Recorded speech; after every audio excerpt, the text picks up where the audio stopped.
Exactly 4:12 a.m. on May 4, 2026, in the narrow throat of the Strait of Hormuz, a waterway barely 21 nautical miles wide at its tightest point, the fragile silence of a post-ceasefire dawn was shattered by the opening salvo of the most dangerous naval confrontation since World War II.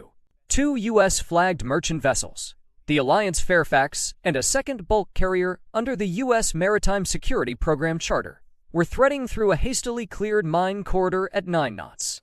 Ahead of them, two Arleigh Burke-class guided missile destroyers, USS Rafael Peralta DDG-115 and USS Gravely DD-107, carved white foam through the pre-dawn swells.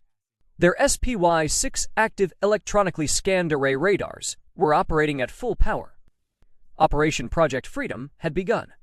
The United States was forcing the strait open. Iran had already declared it would not allow it.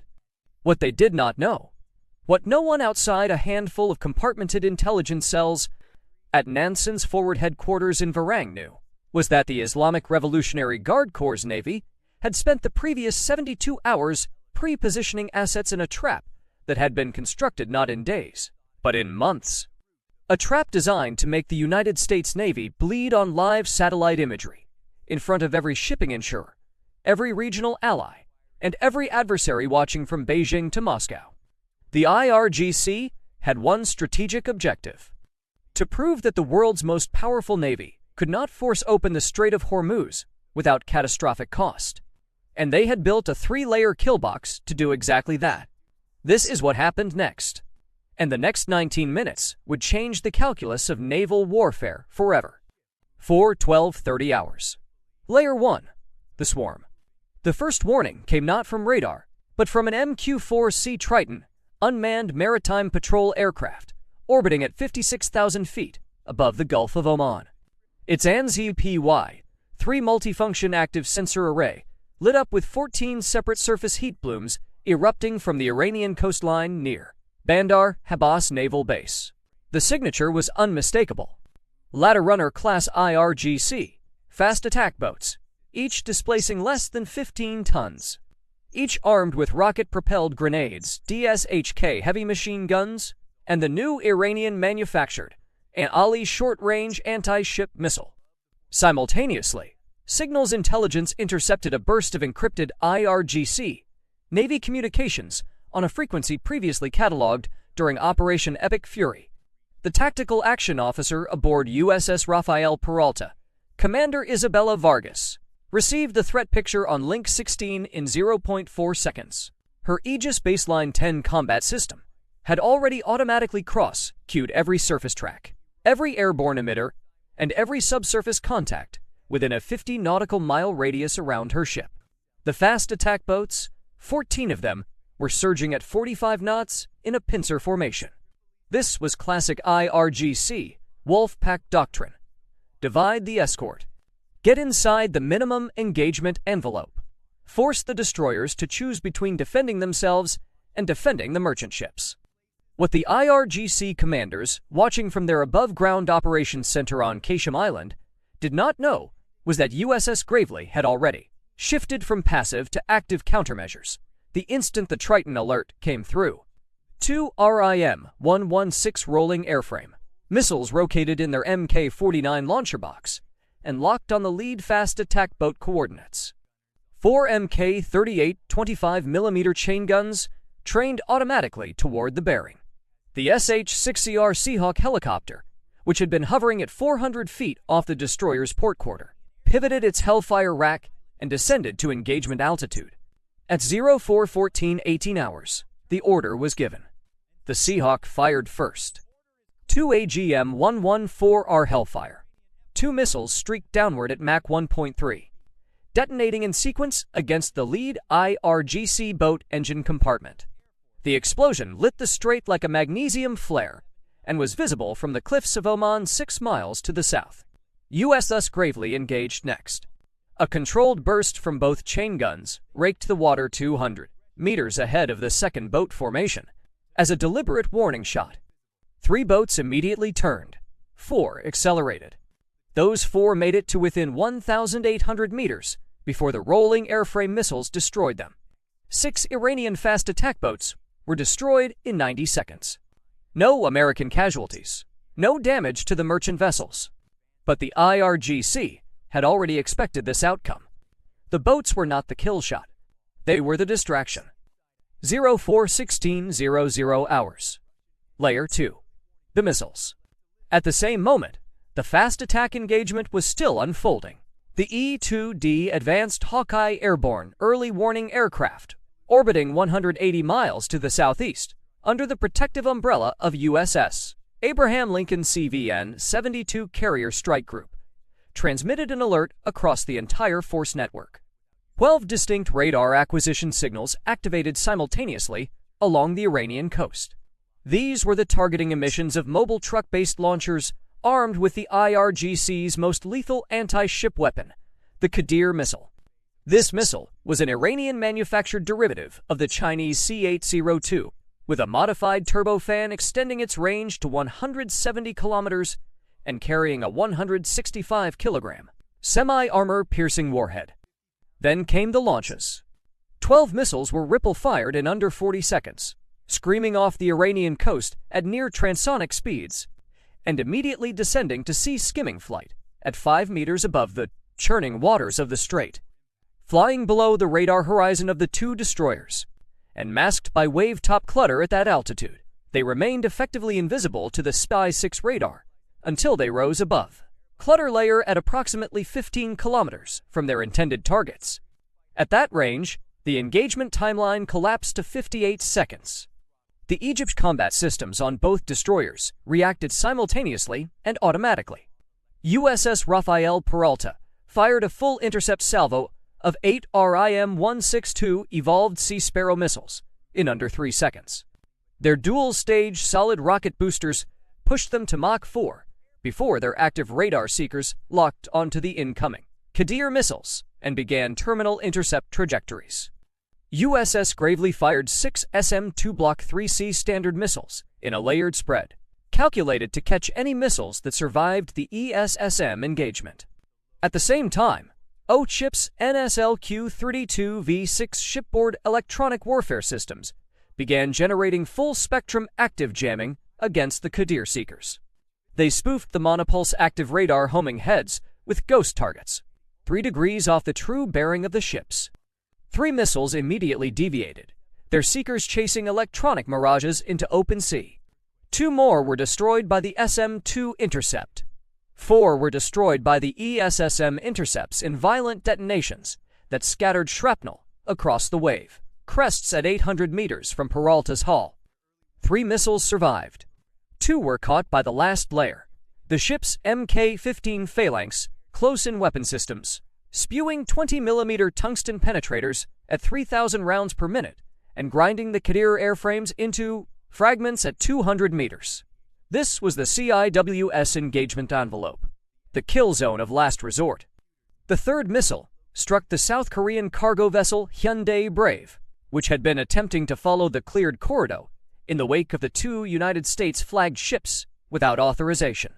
The warhead impacted amidships and detonated the fuel storage compartment. Starting a fire visible on satellite imagery, it would burn for 6 hours. The president would reference this vessel in a social media post within the hour. USS Rafael Peralta sustained no hull damage. USS Gravely sustained no hull damage. But both ships had now expended a significant fraction of their vertical launch system cells. And the IRGC had one more layer. 04:21:00 hours. Layer 3. What was underwater? What no American sailor in the strait knew. What had been classified at the highest level of Naviset intelligence for 72 hours was that an Iranian Ghadir-class midget submarine, a coastal patrol vessel barely 29 meters long, had positioned itself 3 days earlier in the shallow mine-cluttered waters of the strait's eastern approaches, and had been sitting on the seabed in battery-silent mode, waiting. Iran had not designed the Ghadir to sink a destroyer. Its torpedo tubes carried the UT-01 heavyweight torpedo, effective but limited against an alerted escort. Iran had designed the Ghadir for a different weapon.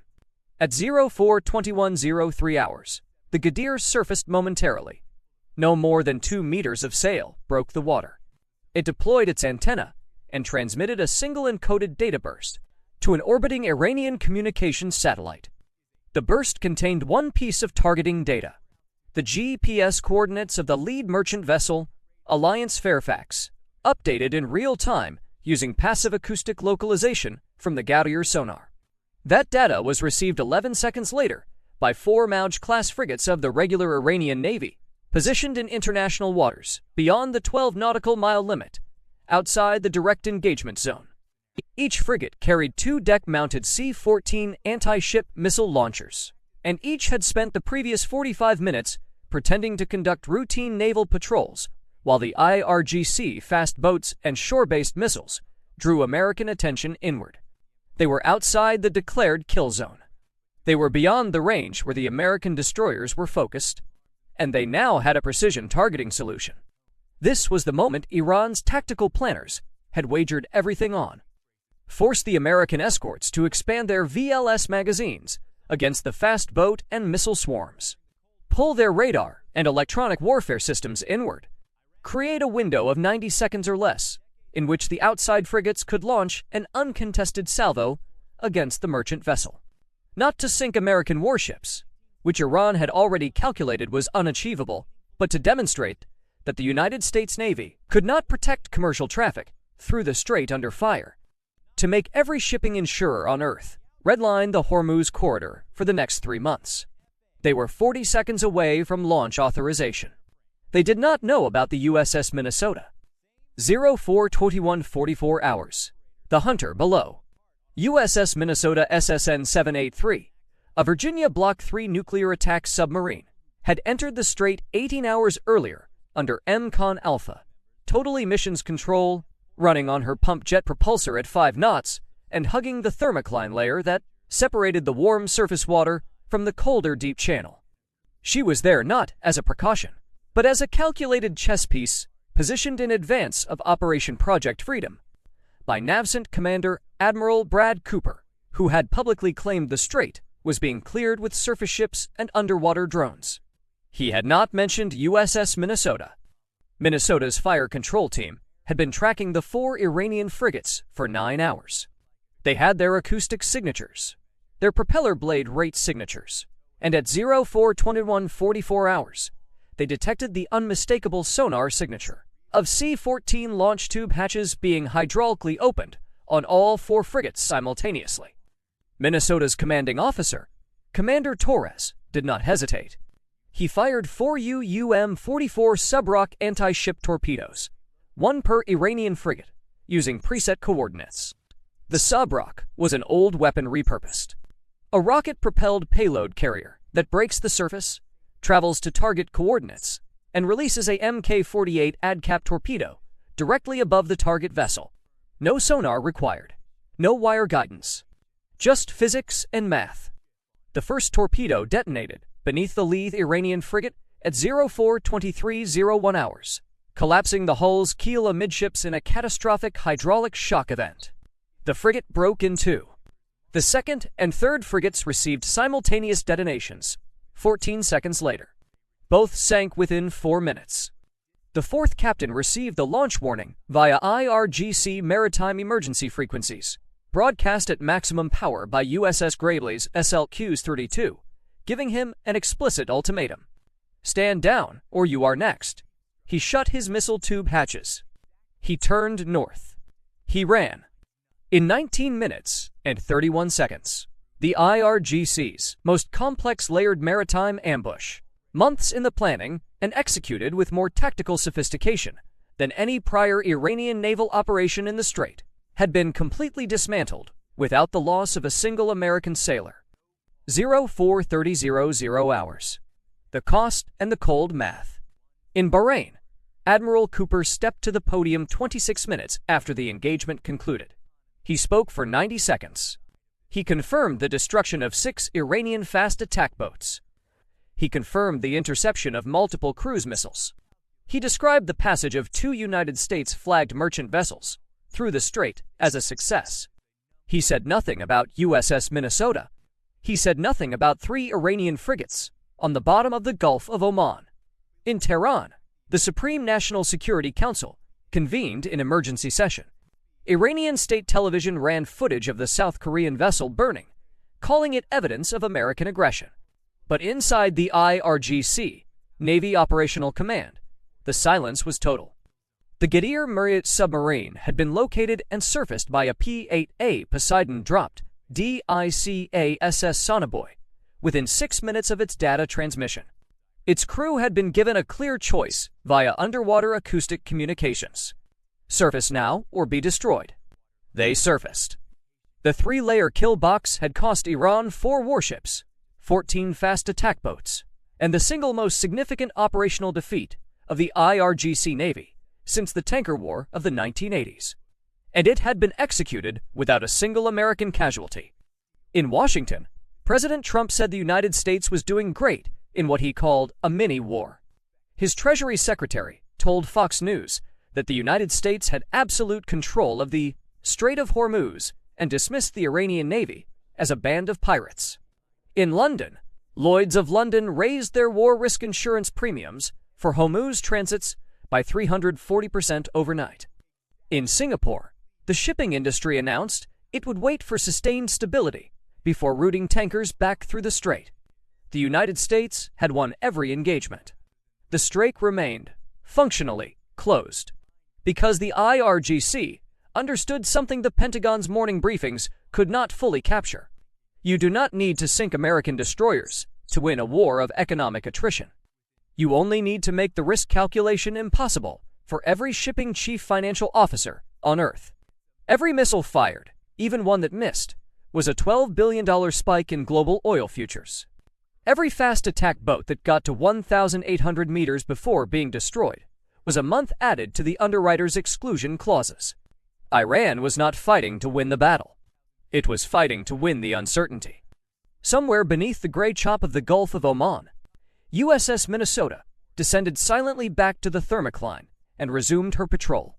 Her vertical launch system cells were empty. Her crew had not slept in 36 hours. And the strait, the throat of the world's energy economy, the waterway through which 20% of all seaborne oil and liquefied natural gas at once flowed, remained a kill box with a very expensive American lock on it. The question was not whether the United States Navy could force the strait open. It already had, technically, for 2 ships on one morning. The question was how many mornings it could sustain that, and who would blink first. This is the Strait of Hormuz. This is May 2026. And the war that the White House insists has ended is being fought in fire and silence, one missile at a time, in a waterway 21 miles wide. What would you do? If you were commanding those 2 destroyers, with VLS cells half empty, a Meade submarine somewhere below you, and a commercial ship burning on your starboard horizon, would you hold the line? Or would you understand why, for the first time in 40 years, the Strait of Hormuz is too dangerous for the world to use? The answer to that question will determine the price of energy, the stability of global trade, and the shape of every military doctrine written in the next decade. Subscribe, because this war is not over, and the next engagement in this strait may not end with American sailors going home.